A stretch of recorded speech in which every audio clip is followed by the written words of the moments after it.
নারায়ণগঞ্জের জামিয়া রাব্বানিয়া আরাবিয়া কওমি মাদ্রাসা।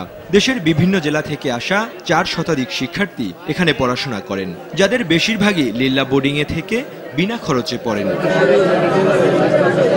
লেখাপড়ার পাশাপাশি একই জায়গায় চলে খাওয়া দাওয়া, বিশ্রাম। কওমি মাদ্রাসায় এটিই নিয়ম। কি পড়ানো হয় এখানে? ছাত্ররাই বা কি শিখছে? আমরা এখানে ফার্সি পড়ি, উর্দু পড়ি, আরবি পড়ি, বাংলা, অঙ্ক, ইংরেজি। অষ্টম শ্রেণী হিসেবে ধরা হয়। এখানে আরবি ব্যাকরণ এবং ফার্সি সাহিত্য এবং সরফ, শরেমিয়াত আমেল, আরও ফিকার কিতাব পড়ানো হয়। কি আমাদের জাতীয় সঙ্গীত পারো? কেন পারো না? শিখিনি।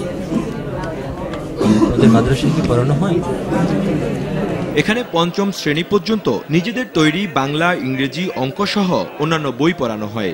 এর ওপরের সব ক্লাসেই আরবি, ফার্সি ও উর্দুতে কেবল ধর্মীয় বই পড়ানো হয়। মাদ্রাসার কোথাও জাতীয় পতাকা নেই। এদেরকে যদি আমরা ওই জেনারেল লাইনও পাশাপাশি রাখি, তাহলে এই বিষয়ে অভিজ্ঞ করে তোলা সম্ভব হয় না।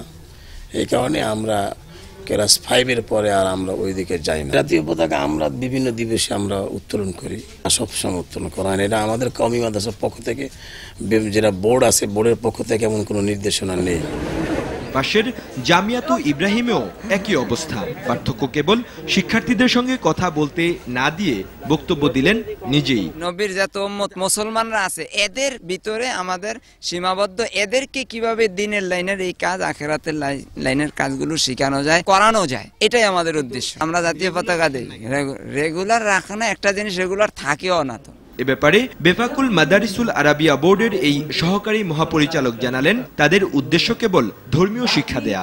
এটার উদ্দেশ্য যখন অগাধ জ্ঞানে, এখানে আরেকটা যদি ঢুকাইয়া আমরা এটা চাপ দিচ্ছি, এই জ্ঞান হবে না। জাতীয় পতাকা উত্তোলন না করলে এটার জন্য কোনো শাস্তি বিধান তো আমরা করতে পারি না। বোর্ড, আমরা তাদেরকে বলি, কেউ আমলে আনে, কেউ আমলে আনে না। শিক্ষা তথ্য ও পরিসংখ্যান ব্যুরোর মতে দেশে প্রায় 14,000 কওমি মাদ্রাসায় 14 লাখ শিক্ষার্থী পড়াশোনা করছে। এগুলো 5টি বড় স্বাধীন বোর্ড সহ মোট 19টি বোর্ড দ্বারা পরিচালিত।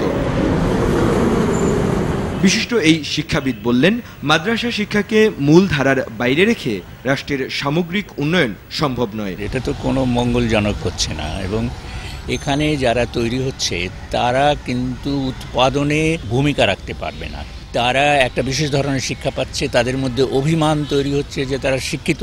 এই যে বিপুল এক বাহিনী তৈরি হচ্ছে, আগামী দিনে আমরা এদেরকে কোথায় দেখতে পাবো? কাজেই এরা তো সমাজেরই, আমাদেরই লোক, এরা তো বাইরের কোনো লোক না। তার মতে এই ধারার শিক্ষার্থীদের শিক্ষা ও কর্ম কি হবে তা রাষ্ট্রকেই ঠিক করে দিতে হবে। এই সমাজের মধ্যেই এরা বিকশিত হচ্ছে।